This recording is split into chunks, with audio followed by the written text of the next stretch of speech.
My name's Lucy Canning. I'm a cancer support specialist and I work at Maggie's. I work at the Manchester site. I'll tell you a bit more about Maggie's for those of you who might not know about it.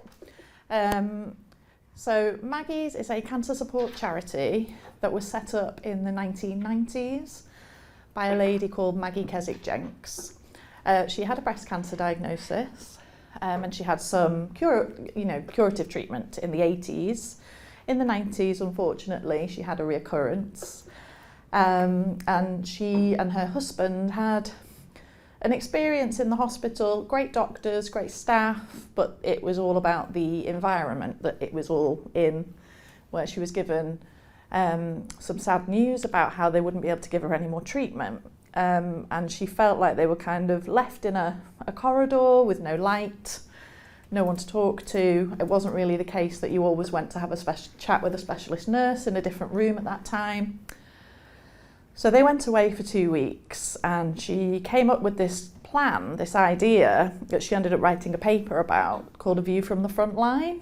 And it was about creating a space for people with a cancer diagnosis and their loved ones so that it's close to the hospital, so far enough away that you can maybe forget that you're at the hospital, but near enough that you can get there if you need to.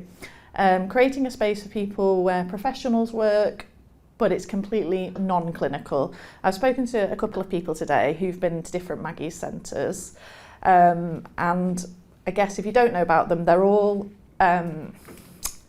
designed on the same spec, but by different architects, so they all look completely different. And I think you can agree they're just like beautiful, amazing spaces. And you can access benefits advice. You can come in and speak to a cancer support specialist, like myself. So there's 4 of us that work in our centre. So there's 3 of us who are all oncology nurses by background in different areas. One of us is a specialist Macmillan OT, so she's got another real kind of set of skills to offer. We have psychology available to people who need it. And we also run, we call it our programme of support. So it's there's a timetable of different things on there. So I think one lady mentioned, did you mention, Pauline, that you go to yoga once a week? And Not at Maggie's. Not at Maggie's, but we do offer yoga at Maggie's. That's what I was going to talk to you about. And we have rehabilitation through movement, which is a lot more gentle for people. And it's about having that environment where you feel safe, where you're amongst people who are undergoing or have felt similar things to you. And I think the gentleman at the back mentioned about how it's the partners and the carers who are doing your share of things as well. While people are having treatment, they can be very focused on treatment, but we're a place where people can come and wait and talk to the cancer support specialist. You can just come in for a cup of tea. And it's just a really special place. And I'm not just saying that because I work there, because I've worked in the NHS for 10 years. In terms of support specifically around salivary gland cancer, we have a monthly head and neck support group. Now, I'll be really honest, it's not particularly well attended, and coming here was to kind of try and get a bit more insight into why that might be. So when we got asked to come and talk about Maggie's and what we can offer, that's partly why we came, and also so we can introduce the centre to people. It's really important to know we're open Monday to Friday, 9 to 5, and we work very differently to an NHS system, so you don't need an appointment, you don't need a referral, you can just come in. So in terms of other support, we have the head and neck monthly meeting, which we'd really like to kind of drive forward on. So it would be interesting to hear what people feel like they would want from that. I was just talking to Emma about the late onset side effects of radiotherapy, and you've obviously got so much knowledge around that, and you said you work with Nottingham Maggie's, don't you? We also we have friends and family support group. So we run courses, so Ongoing with Cancer is a course for people and their partners to come and talk about advanced care planning. So people have got to be willing to want to have those kinds of conversations around death and dying and planning for the future. Then we run courses. There's one called Where Now, and that is for after treatment. So I think, Sally, you mentioned about you went back to work and it was too early, and actually it didn't kind of hit you till 9 months to a year, did you say, after? And that is really, really common. So many people come in and talk to us about how, oh, everyone thinks I should be really happy, but I don't feel happy. And sometimes I think it's about that loss of contact, I guess, with healthcare and not having access to that as often. And you talked about follow-up as well. You know, I've worked in lung, which has quite a stratified follow-up. So you can tell people exactly when they expect to be seen, when their scans will be. But it sounds like there's been very different experiences of that in the room. So Where Now is brilliant because it helps patients empower themselves and learn more about what their follow-up should be. The fact that they feel like they can ask what to expect, because I think a lot of people, that power dynamic with medical professional, it happens, doesn't it? You kind of suddenly feel like you can't ask. So I encourage a lot of nagging if it's needed. And then like I said, we run things around exercise. We have nutritional and cancer sessions, which are like kind of live cooking sessions with people who come in and help us with that on a monthly basis. But I think the most important message to take away is that if you come into Maggie's, you can talk to someone. We will listen. We don't have access to medical notes or anything like that, but we can liaise with your medical team if you're finding things difficult or you're misunderstanding, you know, things that are going on with your follow-up or treatment. We have a very good relationship with the Christie to be able to do that. So if you do feel like maybe you're not getting anywhere or you haven't taken in the information that you've been told, please just come in and we will try and support you with that. I've got a video today. I haven't done a slideshow. So the video I've got is actually Foster and Partners were the architect firm who built our building. And I think it's really special to them because normally they do like airports and massive skyscrapers and not therapeutic kind of buildings like ours. So they actually made a really beautiful video about the centre, which I think, because when you look at our website and when you look at pictures online, it just doesn't really capture Maggie's and what it's about. But the video actually does that really well. So I was just going to show that to everybody and then kind of take any questions from people, because I think that's really where people are getting the information that they actually want. Is that okay?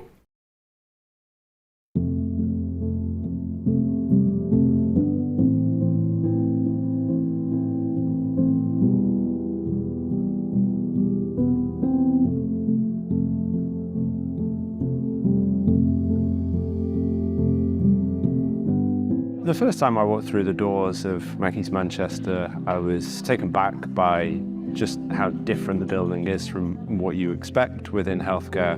Come into our building and it's beautiful. You are struck by the light which is throughout the building, how familiar it actually feels. It's quite different from most people's homes. It still feels like a home. I was absolutely blown away because, I mean, it's beautiful. You know, everything you can see, they've worked so hard to make, you know, a relaxing environment for patients, but also, you know, the furniture that's here is gorgeous. You know, there's fires like hanging from the ceiling, there's gardens. I walked around the place, it must have been 3-4 times. It took a bit of courage to come in because I didn't know what I was going to find. And when I came in, I was greeted by one of the volunteers. My journey started then, never stopped. I still need Maggie's and I know I will because of my diagnosis is incurable.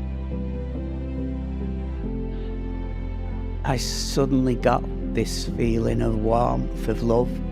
So like somebody getting hold of your hand when you need it most.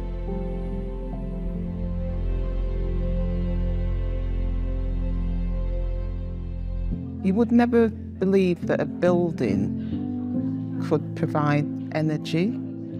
You're in a building and yet you feel the beauty of nature outside almost coming in. When patients and their families come from the hospital to here, you actually watch them exhale as they come through those doors. What we're trying to do is reduce the amount of physical and psychological stress that they experience. Oh, the light's incredible in the whole garden, and the way in which the glass house points into the centre of the garden. But even throughout all the building, wherever you're sat, you know, you've got that light coming around the whole building. And this building makes me feel valued, and it makes me feel that the work that I do is valued. But working in a Maggie Centre in a building that is as beautiful as this tells both me and the person that I'm supporting that what they're going through is incredibly important.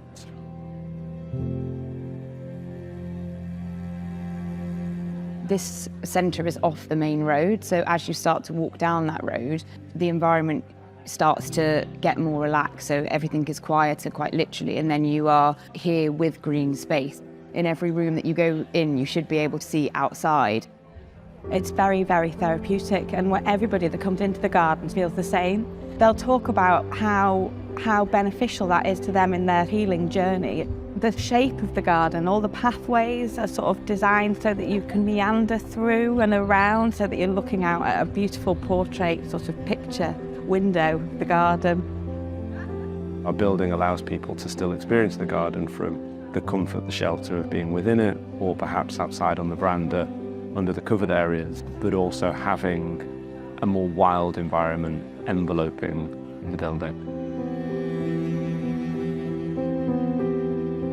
When you're touched by cancer, particularly friends, families, you know, people that passed away, one of the things that's hard to hold on to is that hope.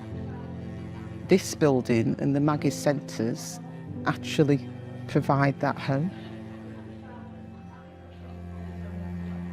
We always refer our patients on here because we know that the support that can be offered is far in excess of what we can achieve in a busy hospital environment.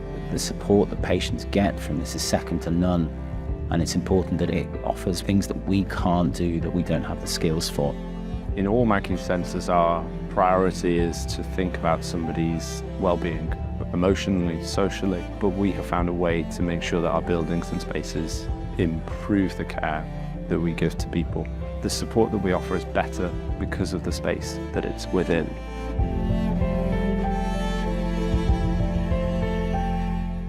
It's a completely non-clinical space. You just point out where the toilets are and they'll go, oh, all right, there's no signs in the toilets. And if you walked into your friend's house, would they have a sign on the toilet door? And they go, fair point. What we've always found is that patients who go through the first phase of their journey and they feel comfortable, they feel empowered, they'll have a much better experience during the rest of their journey. Now, we feel that Maggie's plays a really important role in that for our patients who are undergoing curative treatment, or for those patients who are not necessarily going to be cured but it can be managed. We will always see that our outcomes are better and the patient experience is better if we start off on the right foot. For me, the therapy was just coming and sitting in the garden and being in the garden. But knowing that there was a space for me to come and do that was really, really important. And it's just having the space to just talk informally as well, for people to just share experiences.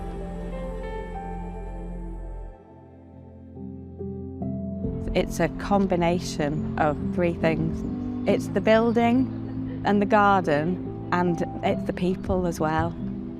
Get your friends and family to use it. This isn't just for people that are directly affected by cancer, it's for the wider community. And as staff members, once you experience that, this environment and how amazing the staff are and how everything that happens here really benefits patients, you want to be a part of that. And I think that's why that legacy lives on and people want to keep coming back.